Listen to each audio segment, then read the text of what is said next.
Olá, pessoal, tudo bem? Aqui é o professor Plínio Monteiro em uma aula introdutória que apresenta a importância do marketing, seja do ponto de vista científico quanto do ponto de vista prático, mas especialmente com foco em sua relevância social. Para começar essa aula, eu queria começar fazendo um convite. Queria que você pensasse um pouco o que é marketing para você. Quando você pensa em marketing, o que vem à sua cabeça? Quais são as palavras? Quais são os conceitos? O que está associado na sua cabeça à palavra marketing?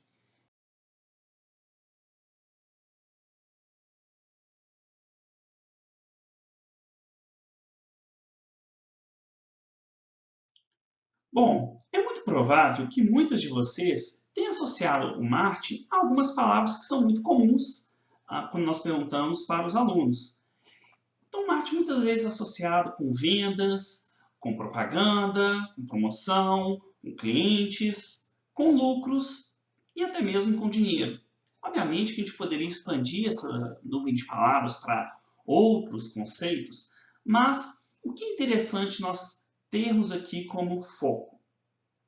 Muitas vezes nós associamos o marketing com aquelas ações mais voltadas à ponta das estratégias que levam produtos e serviços até o mercado.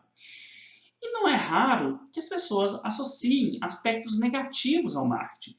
Então, por exemplo, o termo marqueteiro, né, como se fosse o cara lá que ele engana todo mundo, que ele inventa uma lábia para mostrar para as pessoas que o produto ele é maravilhoso e faz as pessoas terem necessidade de comprar aquele produto.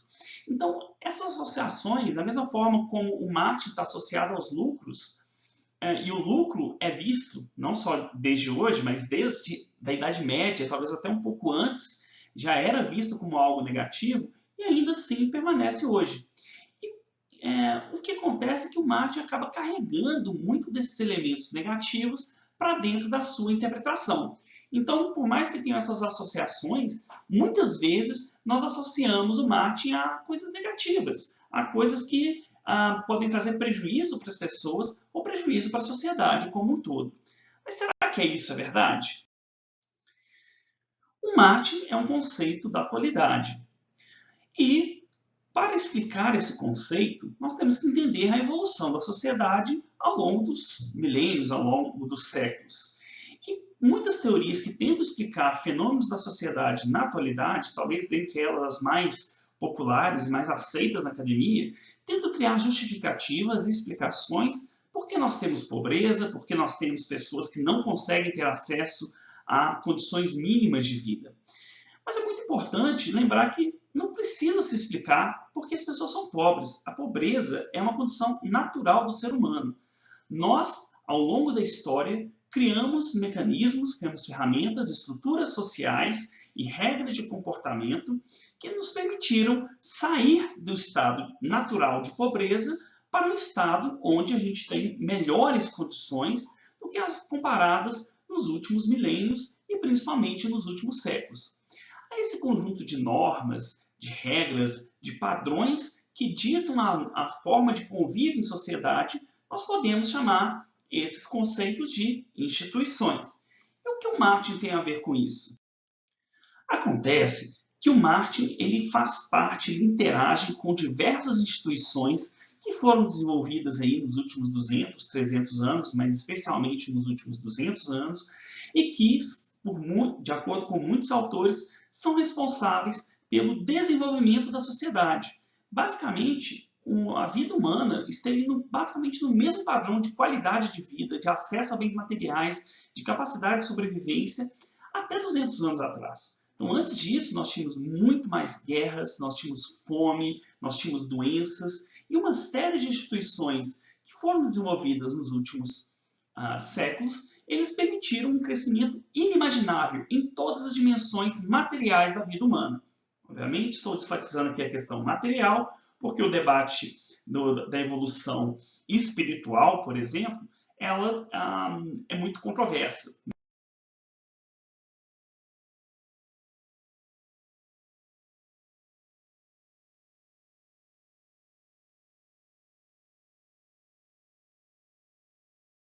É muito comum tentar se explicar por que algumas nações ou países são ricos ou pobres a partir de algumas explicações do lugar comum. E quais são algumas delas? Questão de geografia, né? Quem está no norte, no hemisfério norte é rico, no hemisfério sul é pobre. Mas a gente tem aqui um exemplo mostrando Coreia do Sul e Coreia do Norte, aqui ali em 20, 30 anos, depois que houve uma divisão, depois da Guerra da Coreia, como o Sul se tornou um país dos mais ricos do mundo, mais desenvolvidos, enquanto o Norte se tornou uma ditadura sangrenta, pobre, onde as pessoas morrem de fome ou por violência. Ou você tem explicações do clima, né? Então fala-se que o clima quente, as pessoas ficam com preguiça e por isso eles acabam sendo pobres. Mas nós temos evidências de pessoas e sociedades que vivem em climas da mesmo tipo e mesmo assim estão lá trabalhando de sol a sol e se desenvolveram nos últimos, principalmente, 200 anos. A questão cultural é muito comum. A gente tem uma origem cultural que fala que a gente é submisso, que a gente não vai trabalhar porque a gente acha que todo mundo tem que dar tudo para a gente. Mas, na verdade, existem sociedades que têm, ou culturas, que são originadas da mesma fonte e que eles sim têm alguma característica que permitiu, algumas características que os permitiram ter uma maior riqueza em relação a outros países com a mesma origem cultural. Esse exemplo da cultura é muito bacana se a gente pegar a Coreia, se a gente pegar a Alemanha. Então, antes da existência do Muro de Berlim, você basicamente tinha um povo com a mesma cultura, a mesma origem cultural, tudo idêntico, e você colocou um muro no meio desse povo. E em poucas décadas, os dois países tiveram uma grande diferença, o que eles chamam, né, a grande divergência, que você ocorre em poucas décadas, a mesma origem cultural gera um povo rico, desenvolvido, avançado, e o outro um povo pobre, submisso e muitas vezes até mesmo sofrendo com outras mazelas sociais. Então a questão cultural não pode ser explicada porque ali era a mesma cultura.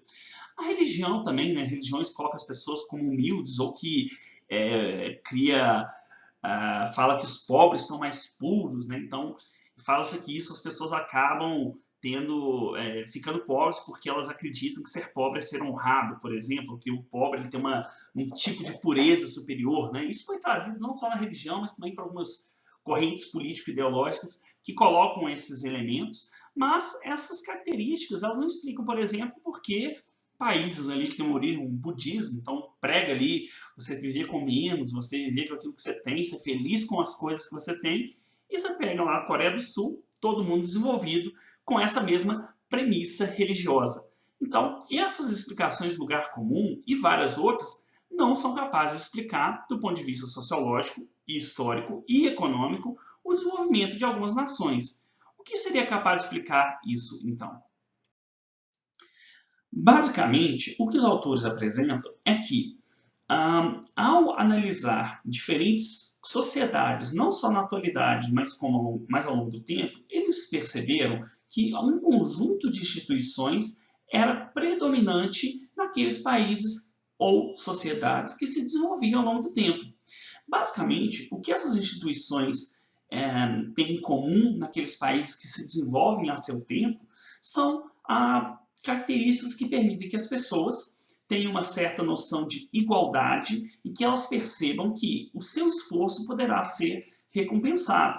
De modo que o poder do Estado, o governo, né, ou mesmo, e aí nós não falamos só dos governos democráticos, mas mesmo governos monarquistas da antiguidade, ou sociedades onde não existia uma noção muito clara de Estado, naquelas sociedades onde características que para a sua época permitiam que as pessoas buscassem através do seu talento, do seu conhecimento, que elas possam ser premiadas por suas ideias, por suas inovações, essas sociedades acabavam se desenvolvendo. E o que tinha em comum naqueles países que eram pobres à sua época, seja na atualidade, seja no passado? Basicamente, nós temos regras de comportamento, normas de conduta que premiam você ter relações, premiam você privilegiar poucos e premia a exclusão. Então, nesse cenário, onde as pessoas percebem que as pessoas alcançam um sucesso, vamos assim dizer, basicamente por meio de instituições que tiram o direito da maioria, isso elimina o incentivo das pessoas a buscarem soluções. Sem as pessoas terem incentivos para correrem atrás, para aprenderem, para colocar em prática aquilo que elas sabem, ou buscarem soluções para problemas que existem em sua sociedade, basicamente as pessoas acabam ficando ressentidas e acham que a única forma de ir para ganhar alguma coisa é passando o outro para trás ou tentando se aproveitar das regras, e com isso a sociedade como um todo deixa de produzir e passa a criar um grupo de exploradores, pessoas que exploram, seja elas no topo ou seja elas em qualquer nível social, que acreditam que o sistema é corrupto, o sistema é ineficiente e que por isso ele também vai se aproveitar desse sistema e vai perpetuar essa injustiça que é garantida pelas regras existentes. E quais seriam essas instituições que são apresentadas por diferentes autores? Estou trazendo aqui duas grandes referências, que é o Porquê as Nações são Pobres, né? Então, o livro aí do Daniel Acemoglu, e também o livro A Civilização, que é um livro do Niall Ferguson. Temos aqui dois vídeos que explicam um pouco da ideia por trás das obras desses autores, mas eles trazem algumas instituições. E quais seriam essas instituições que estão intrinsecamente relacionadas com o conceito de Martin? E por que, então, o Martin faz parte inerente de muitas dessas instituições na atualidade? Então, quais seriam essas instituições? Primeiro, a ética do trabalho, a ideia de que você pode conseguir um resultado se você correr atrás, né, algo que alguns sociólogos criticaram ou apresentaram uma análise bem profunda, como Weber, principalmente. Mas, basicamente, aquelas instituições, aquelas sociedades onde tem uma ética forte de trabalho acabaram se desenvolvendo, né? Então, o espírito do capitalismo está entre eles a ética no trabalho, e essa ética no trabalho é, sim, responsável pelo esse crescimento econômico. Tem seu lado negativo, não estou julgando se é positivo ou negativo, mas numa dimensão amaterial, sem dúvida, esse fator é predominante. A revolução científica, então, a possibilidade da gente produzir mais, da gente usar a ciência como forma de solucionar problemas da realidade. Então, esse é um outro fator extremamente importante que determina o desenvolvimento da humanidade nos últimos 200 anos. A competição, à medida que eu percebo que eu tenho que fazer melhor do que o outro, isso gera um incentivo para que as pessoas se desenvolvam. Isso é muito ruim do ponto de vista individual, ninguém gosta de competir, nenhuma empresa gostaria de competir, é muito melhor fazer cartéis, é muito melhor ninguém fazer nada e todo mundo ser a mesma coisa para baixo, nivelar para baixo. Mas a competição leva não só os indivíduos, mas a sociedade para frente, leva a essa evolução. A gente pode até questionar se espiritualmente isso é muito bom. Isso é bom, mas do ponto de vista do desenvolvimento material, sem dúvida, esse fator é predominante. A medicina moderna, que tem a ver com a revolução científica, mas isso permitiu a longevidade, permitiu que as pessoas vivam mais, produzam com maior afinco durante longos períodos de tempo, que ela possa chegar a uma maturidade de experiência e colocar isso em termos de soluções práticas para a sociedade. Os direitos de propriedade, um termo muito polêmico, mas se eu faço alguma coisa e eu acredito que o meu resultado vai ser tomado por outros, não falo só do Estado ou de um determinado tipo de organização política, mas mesmo, imagina, eu vou trabalhar e eu vou saber que eu vou ser morto. A propriedade essencial é a vida. Ou que alguém vai roubar meu carro, ou se alguém vai tentar roubar meu carro e eu fizer alguma coisa, eu morro. Então, obviamente, isso tira incentivo das pessoas de produzirem. As pessoas ficam até com medo de produzirem algo, porque ela sabe que o resultado de todo o esforço dela pode ser tomado por terceiros sem que ela consiga fazer nada. Por isso que a maioria dos estados modernos protege o direito à propriedade, porque sem direito, pelo menos tentam proteger esse direito quando não estão tolhendo através de impostos, taxas e outros mecanismos que tolhem a iniciativa individual, né? Mas, de forma geral, a gente tem uma forte proteção à propriedade, porque a gente sabe que sem propriedade as pessoas não vão ter incentivos para correr atrás de nada. E, finalmente, o comércio e a liberdade econômica. Então, à medida que você produz mais, que você identifica novas formas de solucionar problemas, que as pessoas sabem que podem correr atrás, que ela pode usar o conhecimento para produzir cada vez mais e coisas melhores, as pessoas aumentam as suas trocas em sociedade. E essas trocas em sociedade, eles são um elemento central de todos esses elementos, que utiliza de todos esses elementos. Nós podemos dizer que o elemento central hoje, que liga a maior parte das sociedades, é o comércio, é a troca. E o marketing nada mais é do que um elemento para promover essas trocas, utilizando a ética do trabalho, utilizando a troca de propriedades, utilizando a ciência para produzir novos produtos e também através de um recente ganho dado pela competição, consegue gerar esse comércio da atualidade. Ou seja, várias dessas instituições modernas que nós ditamos como sendo instituições associadas a um sistema político-econômico ou um sistema econômico da atualidade, que é o capitalismo, elas estão associadas ao marketing. O marketing ele bebe de todas essas fontes e ele alimenta todas essas instituições. Então, essas instituições que são apresentadas por autores como Nigel Ferguson e James Robson e o Darwin Acemoglu, elas são fundamentais para explicar esse desenvolvimento econômico e social, e o marketing ele está imbuído, ele está inerente a todas essas instituições da atualidade. Sendo assim, o marketing ele vai ser definido como um elemento central associado ao que a gente chama de trocas sociais. Então, o coração do marketing é promover trocas sociais. Essas trocas que ocorrem entre indivíduos ou entre grupos de indivíduos para que eles obtenham aquilo que eles precisam. E o marketing nada mais é do que o estudo ou a prática para promover esse conjunto de trocas sociais. Como as trocas sociais elas são a base de várias dessas instituições modernas, ao mesmo tempo sendo sustentado por ela e sustentando essas instituições, nós podemos dizer que o marketing ele estará intrinsecamente ligado ao desenvolvimento da sociedade nos últimos 200 anos. O marketing, enquanto prática ou ciência, ele está extremamente associado ao entendimento da competição e como você superar aquele padrão de oferta que existe no mercado e fazer algo melhor. Como que você troca o que você produz por algo que você precisa. Como que você faz isso? Por meio da manutenção da liberdade civil, de eu poder trocar com as pessoas sem que terceiros interfiram nessa transação, desde que essa transação, é claro, não prejudique outros, né? E, finalmente, como você usa ciência e tecnologia para produzir novos produtos, aumentar a produtividade. Então, basicamente, quase todos os produtos da atualidade utilizam uma grande medida de ciência e tecnologia. Às vezes a gente nem nota, mas aqui vocês estão usando algo que tem um marketing por trás dele para que você utilize o YouTube aqui para ver o vídeo, né, para ver essa videoaula. Você está usando uma série de tecnologias, seu computador, seu smartphone, e tudo isso seria impossível sem ciência e tecnologia. E o marketing, ele usa dessa ciência e tecnologia para entregar para você o que você precisa, por exemplo, para assistir essa aula. Qual que é a importância, então, de trazer esse conceito do marketing associado a instituições que são centrais para o desenvolvimento da sociedade?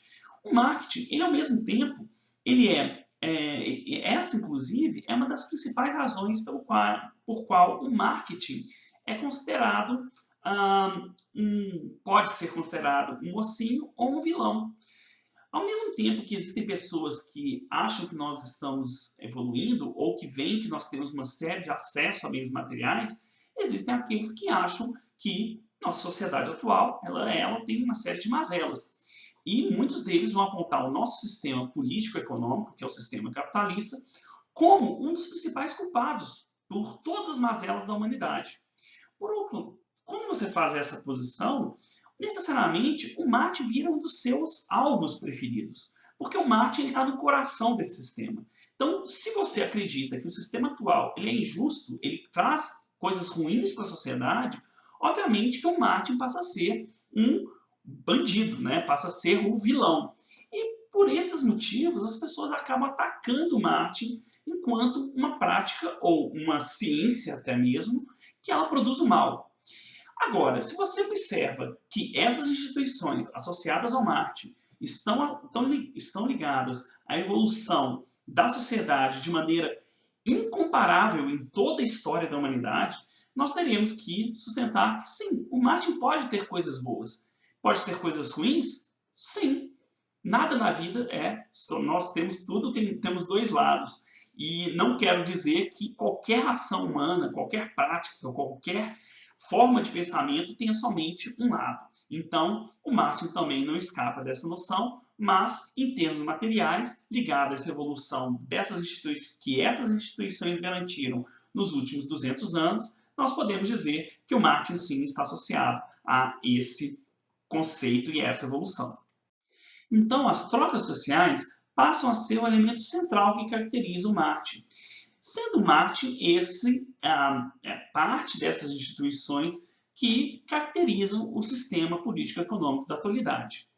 E o que seriam, então, as trocas sociais? São aquelas trocas que ocorrem quando você consegue se relacionar com outra parte, então você tem que se comunicar, saber, conseguir apresentar a sua proposta de valor, que também está ligado com a sua capacidade de comunicação e condições de entrega. Então você tem que ter outras partes, tem que ter um relacionamento. A partir do momento que você nem conhece o outro, você não se relaciona com o outro, ou que você está em guerra com o outro, isso não pode ser caracterizado como uma troca social. As condições de comunicação e entrega, então eu tenho algo que você quer, que é a oferta valiosa, e eu sou capaz de explicar para você o que eu quero, o que eu tenho, e eu tenho capacidade de entregar para você o que você quer, e vice-versa, você vai entregar algo que eu quero e que você tem. Então nós dois temos que ser capazes de apresentar essas argumentações. Além disso, essa tem que ser uma escolha livre. Então existem muitas trocas que não são livres, você é obrigado a ter aquelas trocas. Quando você, por exemplo, se alista, tem uma guerra e você é obrigado a ir para a guerra, isso não é uma troca social. Você é obrigado, portanto, você não tem liberdade de escolha. Os impostos, por natureza, não podem ser considerados trocas sociais, porque você não tem escolha, né? A ideia lá do contrato social é basicamente que você assinou um contrato como se tivesse acordado com tudo que foi imposto por aquela sociedade desde que você nasceu, mas na prática ninguém nunca assinou esse contrato social. Ele é só um argumento retórico para explicar por que as pessoas devem se submeter a determinadas regras impostas por terceiros. E, finalmente, as trocas sociais têm que envolver duas ou mais partes.